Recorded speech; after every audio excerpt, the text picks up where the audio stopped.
For us was surprising. He came down, he took a racket, he's playing to her, he gives some tips to Alex. Imagine this. You're 20 years old. You are practicing serves on a clay court inside the Rafa Nadal Academy in Mallorca. To become an expert, you flew across continents.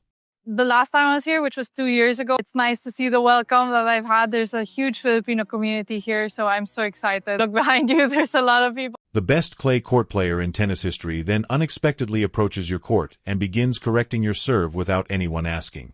It's not a dream sequence. About 3 weeks prior to her travel to Rome, Alex Eala experienced it. And the reason it counts is that a year ago, Alex Eala won just one game in a full match on the very clay courts she is returning to. To comprehend why Alex Eala's upcoming tournament in Rome in 2026 is the most competitive, just 2 numbers are required. She reached a career-high ranking of 29 in the world in March. She is currently ranked 41st after a 6-week decline that was mostly caused by the expiration of points she accrued during her record Miami semi-final run last year. Examine the ledger's other side now. Every game she wins inside the Italian league beginning on May 5th will result in an unquestionable rating increase because she has precisely 10 ranking points to protect in Rome. This is the wall she must pass through in order to go to the door that the maths just unlocked. The only surface that has refused to provide anything to Alex Eala is clay. She had 1 victory and 3 defeats in her 2026 clay record going into Rome. Leylah Fernandez defeated her 1-6, 4-6 in the first round in Stuttgart. Elise Merton defeated her in the second round in Madrid, 1-6, 2-6. The Rome launch itself, on May 7, 2025, is the ghost that looms over the entire discussion. Kostuk Marta, 6-0, 6-1. Even Eala's most ardent followers have spent a full year trying to forget this terrible score. In this Rome draw, 3 players who either defeated her this season or broke her last season are verified: Mertens, Kostuk, and Fernandez. For Alex Eala, the clay has served as a tribunal as well as a surface. Additionally, all of the judges she lost in front of have returned to the building. How, therefore, can a player have the chutzpah to sound like a queen arriving at her own coronation when she walks into that draw, in that city, on that surface? Let's start with the company she maintains. Eala went back to the Rafa Nadal Academy in Mallorca for the 2026 clay swing and started working closely with Tony Nadal, who had taught his nephew Rafa to all 10 of Rafa's Italian Open victories and 14 major slams. Go back and read that.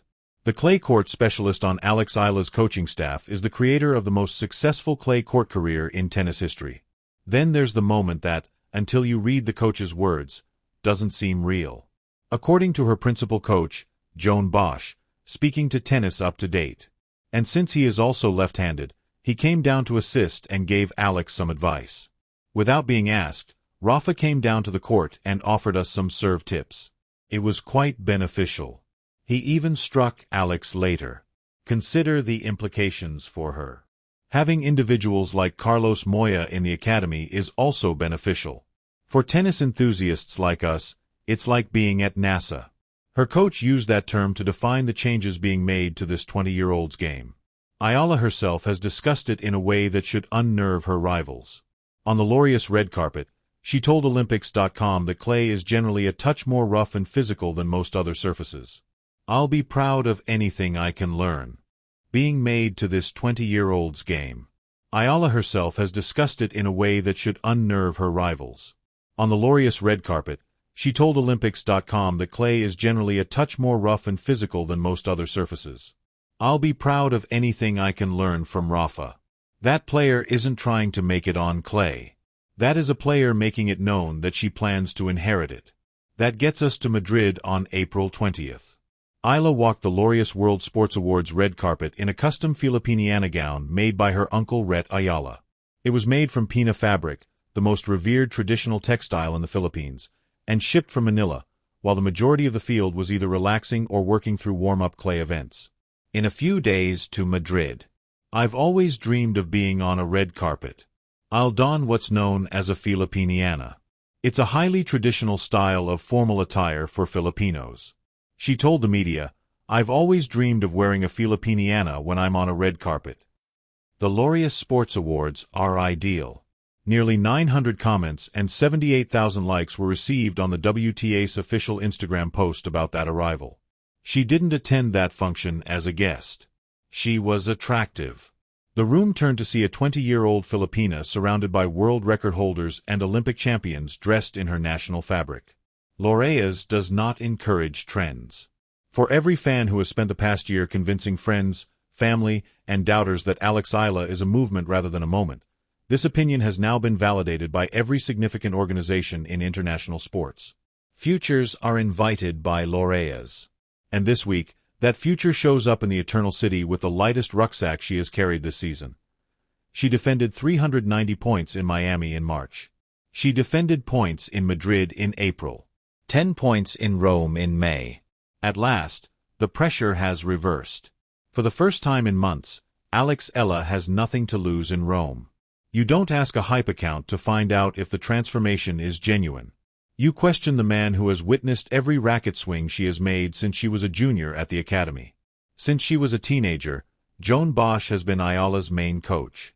He is the engineer that transformed a junior champion into the first Filipina to ever make it into the WTA top 30. For the Miami semifinal that altered her life, he was standing by her in the player box. He works with Tony Nadal on a daily basis. Joan Bosch is not telling a tale when he evaluates his own player technically. Rather, he is interpreting a model that he created.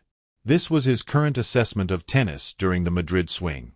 She was more unpolished and needed to work on her clay skills. She is now sliding, which is difficult when it doesn't come naturally, and her movement is much improved. Put that into plain language instead than coach talk.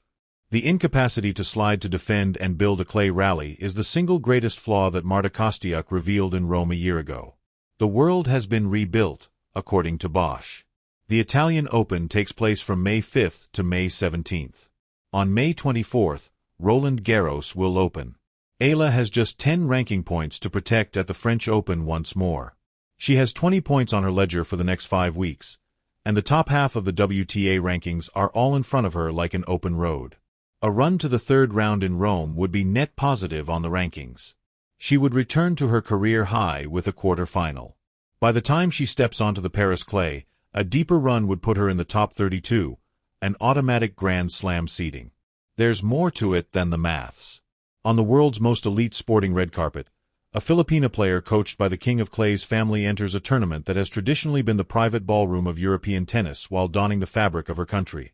From Quezon City to Cebu, from Dubai to Daly City, real-time homes are broadcasting the WTA's new global era. Bagdaniting Nankeo Siya, proud na proud ako sa kanya kas siyempre Filipino, kailanganitin ng marami Panganon, Manny Pacquiao stated in Tagalog on ABS-CBN. She is obviously Filipino, which makes me very proud of her. We need a lot more people like her. This is the best player the Philippines has ever had in Rome. A nation like this has never been carried onto Rome's clay by a player.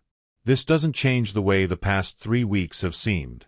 Even her supporters have found it difficult to excuse her 2 narrow clay losses. It has been quietly agonizing to watch this ranking drop. One of her most vocal supporters, former world number 4 Greg Rusedski, stated it clearly on his podcast following the Madrid defeat. The scorelines can be an issue at times. However, pay attention to how Alex Eala herself ended that story. She said, "That's it for Madrid," on Instagram a few hours after leaving the Madrid court. "I'm really appreciative. I'm appreciative of my stay here. I'll return with more strength." Then she decided what to do. She exchanged those possible points for relaxation, recuperation, and concentration on the major stage by withdrawing from the WTA 125 Catalonia Open, the warm-up event she was supposed to play the week before Rome. She didn't back down. She made edits. Rome was her choice. The hands of Rafael Nadal on her serve, the thoughts of Tony Nadal on her clay approach, 10 ranking points to defend, and an entire Filipino nation watching every point are just a few of the things she is taking into the gates of the Foro Italico. Her coach refers to her training environment as NASA. This same city gave her 1 game in 96 minutes a year ago. She didn't flee from it. She made her way back. This is hardly the tale of a player who has mastered clay. This is the tale of a player who made the decision to stick by building the squad, the technique, and the temperament. This is the comment section's question. So please be truthful. Does Alex Eala advance past the second round in Rome, and does she settle the score this time if the draw gives her a rematch with Kostyuk, Mertens, or Fernandez? Post your prediction along with the score and round below. You already know which tribe you belong to if you have been following Alex Eala from before the Miami Miracle, before the number 29, or before Lorea's. Join the believers who anticipated this by subscribing. Rome is directly behind Roland Garros. Wimbledon comes immediately behind Roland Garros, and those who saw her potential early on should be in the front row for the remainder of the tournament. Get a chair up. The coronation is only getting started.